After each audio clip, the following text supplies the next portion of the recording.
नमस्कार दोस्तों, मैं जेकरन ब्लैस से स्वागत करता हूं आप सभी का मेरे YouTube चैनल टेक्निकल जैक में। आज के वीडियो में हम लोग जो है बहुत ही महत्वपूर्ण टॉपिक के ऊपर डिस्कस करने वाले हैं। मुझे काफ़ी सारे कमेंट्स आ चुके थे इसके ऊपर कि DLR एक्ट क्या होता है।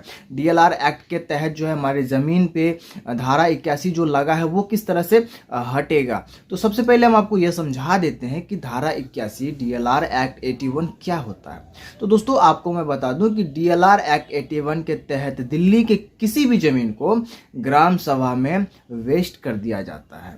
ठीक है, तो इसी प्रोसेस को, इसी बात को जो है थोड़ा सा हम विस्तार में समझने वाले हैं। तो वीडियो में आखिरी तक बने रहिएगा क्योंकि ये बहुत ही महत्वपूर्ण टॉपिक है आपके लिए, अगर आप भी दिल्ली से हैं तो। जी, वीडियो में आगे बढ़ने से पहले आप सभी से गुजारिश करना चाहूंगा कि अगर अभी तक आपने हमारे चैनल को सब्सक्राइब नहीं किया तो चैनल को सब्सक्राइब कर दे, बेल आइकन प्रेस करके ऑल नोटिफिकेशन ऑन कर दे ताकि आपको हमारे चैनल पे आने वाली इसी तरह के नॉलेजेबल वीडियोस का नोटिफिकेशन मिलता रहे। तो चलिए आगे बढ़ते हैं और समझते हैं सारी बातों को थोड़ा विस्तार से। तो चलिए अब हम लोग ये समझते हैं कि धारा 81 किस तरह के जमीन पे लगता है। दोस्तों आपको मैं बता दूं कि अगर आपकी जमीन शहरीकृत इलाके में है तो उस जमीन पे किसी भी तरह का धारा 81 नहीं लग सकता है। धारा 81 लगाया जाता है एग्रीकल्चरल लैंड पे, वो भी SDM के द्वारा। अगर SDM को किसी पटवारी ने रिपोर्ट दे दिया तो वो उस पर जो है धारा 81 लागू कर सकता है आपके ऊपर। आपको धारा 81 के तहत जो है आपको केस लड़ना पड़ेगा। ठीक है, या फिर SDM खुद जो है तहकीकात करके संज्ञान लेके जो है आपके ऊपर धारा 81 लागू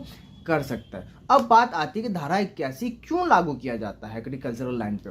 देखिए, तो एग्रीकल्चरल लैंड पे अगर आप किसी भी तरह का कंस्ट्रक्शन करते हैं, किसी भी तरह का घर बनाते हैं, झोपड़ा बनाते हैं, कुछ भी बनाते हैं, तो आपके ज़मीन का तहकीकात होता है। और अगर पटवारी ने तहकीकात करके एक रिपोर्ट दे दी SDM को कि फलाने ने अपने एग्रीकल्चरल लैंड पे कंस्ट्रक्शन करना शुरू कर दिया है, तो आपके ऊपर धारा 81 लग जाएगा। आपके ऊपर एक मुकदमा दायर किया जाएगा धारा 81 का और उसके तहत आपको जो है फाइट करनी पड़ेगी। ठीक है, तो ये बात क्लियर होगी कि धारा 81 क्यों लगती है ना।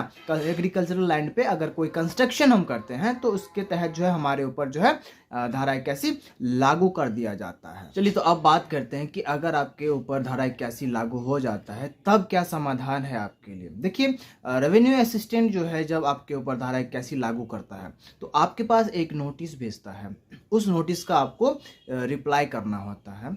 ठीक है, अगर आप उस नोटिस का रिप्लाई नहीं करते हैं तो आपके पास जो है 100 कोस नोटिस भेजा जाएगा और उसमें आपको हिदायत दी जाएगी कि 3 महीने के अंदर आप अपने उस ज़मीन को वापस से एग्रीकल्चरल लैंड में कन्वर्ट कर ले, अन्यथा आपके उस ज़मीन को ग्राम सभा में वेस्ट कर दिया जाए। देखिए, अगर आपके ज़मीन पे धारा 81 लागू किया गया है तो आप जो है अपील में क्या रिप्लाई दे सकते हैं। देखिए, आपका वो ज़मीन अगर उस गांव में पड़ता है जिस गांव को जो है शहरीकृत घोषित कर दिया गया है, तब तो आप सेफ हैं। आप सीधा रिप्लाई में ये दे सकते हैं, उनको लिख के दे सकते हैं कि इस ज़मीन को जो है पहले ही शहरीकृत घोषित कर दिया गया है और यहाँ पे जो है DLR एक्ट 81 लागू नहीं हो सकता है। तो उसके ऊपर जो है फिर कार्रवाई होगी थोड़ी सी, और जांच पड़ताल करने के बाद जो है आपके ऊपर से धारा 81 हटा दिया जाएगा। अब बात आती है कि वाकई में वो ग्रामीण क्षेत्र है जिसको शहरीकृत घोषित नहीं किया गया है और आपके ऊपर धारा 81 लागू किया है, तो आप उसके बाद क्या अपील कर सकते हैं। तो इसमें आपको जो है SDM ऑफिस जाना पड़ेगा और वहाँ पे उनको थोड़ा सा ये समझाना पड़ेगा कि जो हमने कंस्ट्रक्शन किया है वो कृषि कार्य को बढ़ावा देने के लिए, आगे बढ़ाने के लिए हमने वहाँ पे कंस्ट्रक्शन किया है। जैसे कि मान लीजिए आपने चारा रखने के लिए बना रखा है या भंडार घर बना रखा है कि अनाज कटने के बाद उसमें अनाज को जमा किया जाएगा, या फिर भूसा घर बनाया, या फिर जो है गाय बैल मतलब पशु के लिए जो पशु का घर बनाया गया। इस तरह के बात को जो है आपको उनको समझाना पड़ेगा।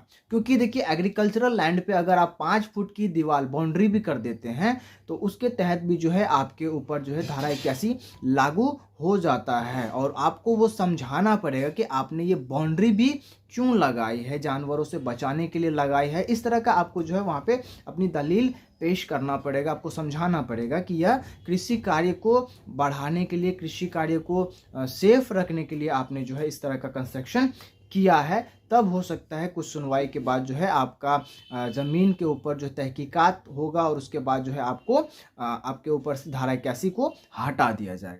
अब यहाँ यहाँ पे इंटरेस्टिंग पॉइंट ये आता है, एक बहुत ही महत्वपूर्ण क्वेश्चन ये आता है कि अगर हमारे ज़मीन पे किसी भी तरह का कंस्ट्रक्शन नहीं है और फिर भी हमारे ऊपर धारा 81 लागू किया गया है तो हम क्या करें। ठीक है ना, बहुत ही इंपॉर्टेंट क्वेश्चन है ये। तो देखिए, आपको ऐसा लगता है कि जो पटवारी आ रहा है इंस्पेक्शन के लिए वो गलत रिपोर्ट एसडीएम को दे रहा है और आपके ऊपर धारा 81 लागू किया जा रहा है, तो इस केस में आपको आपके ज़मीन का फ़ोटो खींच के एसडीएम को सबमिट करना है, या फिर आप एसडीएम से अपील करेंगे कि हमारी उस ज़मीन का री इंस्पेक्शन होना चाहिए, वो भी जॉइंट में।